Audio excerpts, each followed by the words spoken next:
सबसे पहले आबिद दुबे जी, सवाल मेरा आपसे है, जितने भी सर्वे अब तक कर्नाटक को लेकर आए हैं उसमें ये लगभग साफ माना जा रहा था कि कांग्रेस ने बढ़त हासिल की हुई थी। कई सारे सर्वे में कांग्रेस की जीत हो रही है, सरकार बना रही है कांग्रेस, ये नजर आ रहा था। तो ये सेल्फ गोल करने की आवश्यकता क्यों महसूस हुई? परिणाम भी वही आएंगे।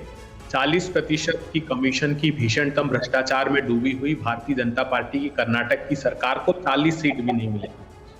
मैं TV9 भारतवर्ष से आग्रह पूर्वक पूछना चाहता हूं कि जितने आपने एक तो गिनाए तिथिवार, अच्छा होता कि एक वो भी लगाते कि किस प्रकार 2018 में नरेंद्र मोदी जी खुद ने सोनिया गांधी जी को कांग्रेस की विधवा कहा। अच्छा होता कि ये भी बताते कि 2014 में विदेश की भूमि पर प्रधानमंत्री जी ने कहा कि भारत में 14 के पहले जन्म लेने में शर्म आती थी। अच्छा होता कि सदन में मनमोहन सिंह जी को रेनकोट पहनकर। तमाम सवालों पर सर जवाब मैं शाजिया आलमी जी से ले लूंगी। मुझे ये बताइए कि यहाँ पर सेल्फ गोल करने की आवश्यकता महसूस क्यों हुई? कर्नाटक चुनाव में तो सब कुछ फेवरेबल था ना कांग्रेस के लिए, आपके हिसाब से आप जीत भी रहे। प्रतिमा जी, ये वक्तव्य शाजिया ने नहीं दिया, ये TV9 भारतवर्ष ने दिया, इसलिए उससे कह रहा हूँ। नहीं, ये तो सर, ये तो वीडियोस है इसके बकायदा ना, किसने क्या कहा, ये तमाम वीडियोस हैं। और मैं उस बयान पर भी शाजिया जी से जवाब लूंगी जहां पर सोनिया गांधी के लिए शब्दों का इस्तेमाल किया गया है। लेकिन पहले मुझे बताइए कि यहाँ जब शुरुआत हुई मल्लिकार्जुन खड़गे की तरफ से जो कहा गया उसकी क्या आवश्यकता थी? मल्लिकार्जुन खड़गे जी ने साफ कहा कि इस जहरीली विचारधारा के संदर्भ में मैंने बात की, वो जहरीली विचारधारा जो युवाओं को बेरोजगारी का विष पिला देना चाहती, वो जहरीली विचारधारा जो फन फैलाकर रोज महंगाई का दंश 140 करोड़ लोगों को दे रही है, और ये इच्छाधारी है विषैली विचारधारा जो अमृतपान करा रही धन्ना सेठों को और किसानों को 27 रुपए की आमदनी कर दे रही है। प्रधानमंत्री जी, आपकी छवि का चुनाव नहीं है, ये आपकी कमियों का चुनाव है। आपकी लड़ाई खुद आपकी नाकामी से है। प्रधानमंत्री जी, उस संतोष पाटिल को याद कीजिए जो आपको गुहार लगाता रहा कि मेरे जैसे भारतीय जनता पार्टी के छोटे कार्यकर्ता से ईश्वरप्पा 40% कमीशन मांगते हैं। उसने मौत को गले लगा लिया। आपने उसके और उसके परिवार से बात नहीं की, आपने सद्भावना प्रकट की ईश्वरप्पा से। प्रधानमंत्री जी, क्या यह बात सही नहीं है कि वहां खुद भारतीय जनता पार्टी के मंत्री ने सार्वजनिक रूप से कहा, नागप्पा ने, उसने ये बात कही भी, उसका नाम BTV नागराज है, MTV नागराज, उसने कहा कि 70-80 लाख रुपए देकर अगर पोस्टिंग नहीं मिलेगी तो आदमी आत्महत्या करेगा। उसने कहा कि कर्नाटक की खुद उनकी तो यही सवाल मेरा आबिद दुबे जी आपसे भी है कि फिर चुनाव में ये क्यों नहीं है? जो मुद्दे अभी आप डिबेट पर उठा रहे हैं, ये मुद्दे चुनाव में होने चाहिए, ना कि इस तरीके के अपशब्दों का इस्तेमाल किया जाना चाहिए अटेंशन के लिए। आप लगता है कर्नाटक गई नहीं है। कर्नाटक में पूछ रहे लोग मुख्यमंत्री जी से कि जो बिटकॉइन का स्कैम कृष्णा ने किया है उसमें दिसंबर 2020 और 14 अप्रैल 2021 पुलिस अभिरक्षा में था। 5000 करोड़ रुपए के घोटाले में पुलिस अभिरक्षा में बिटकॉइन कैसे ट्रांसफर हुए?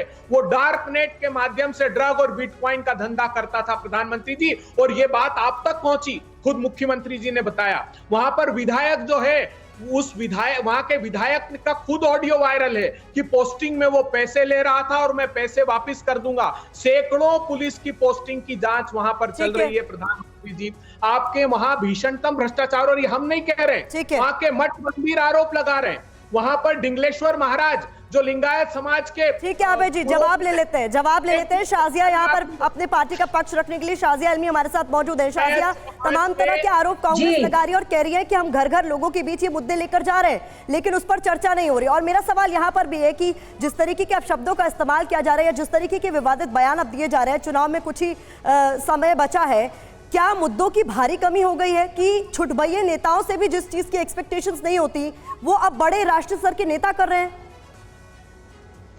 देखिए, जब बड़े बड़े नेता भी छुटभइयों की तरह बात करें और इतनी बेहुदा किस्म की बात करें, कभी प्रधानमंत्री के माता पिता पर अटैक करें, कभी उनके परिवार को लेकर छोड़कर उनके बारे में बिना किसी सबूत के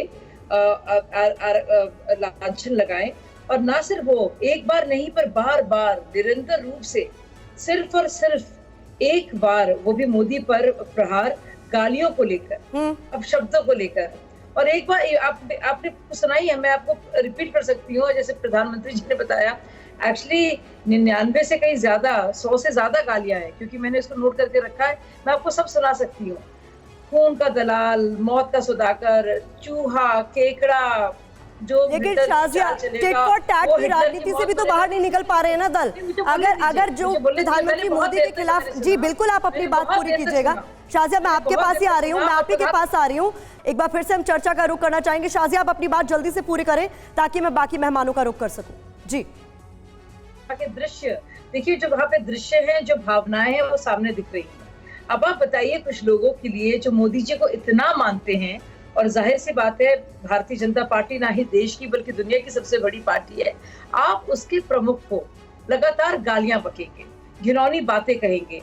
और यही नहीं, खुद प्रधानमंत्री जी ने भी कहा कि कैसे लिंगायत समुदाय को, कैसे वीर सावरकर जी को, कैसे बाकायदा बी.आर. अम्बेडकर जी को किस तरह के अपशब्द कहे गए हैं। तो पूरे जो कांग्रेस वालों के लिए सिर्फ और सिर्फ एक परिवार मैटर करता है, जो कि गांधी परिवार है। और दूसरी तरफ देखिए, ये एक इंसान है जिसने अभी से नहीं, सिर्फ प्रधानमंत्री बनने तक से नहीं, बल्कि जब वो मुख्यमंत्री थे, क्या कुछ नहीं किया उनके खिलाफ। मतलब मुझे बहुत अफसोस होता है कि हम में भी मीडिया का हिस्सा थी। एक तरह से जो चीजें प्रोजेक्ट की जाती थी, लगता था वाकई में इस इंसान को के खिलाफ इस तरह के मुकदमे हो रहे, कुछ ना कुछ गलत हुआ होगा। लेकिन आप देखिए, चाहे वो कानूनी जंग हो, चाहे वो व्यवहारिक जंग हो, चाहे वो आप देखिए लोगों का लगातार एक सिलसिलेवार तौर पर लगातार प्रहार, गाली गाली गाली गाली, एक कितना उन्होंने हद पार कर दी है कि अब तो लोगों को बर्दाश्त नहीं होगा ये। लेकिन ये वन साइडेड ही नहीं है ना राजिया, लेकिन ये वन साइडेड तक ही नहीं है ना। ये टिट फॉर टैट क्यों होने लगता है?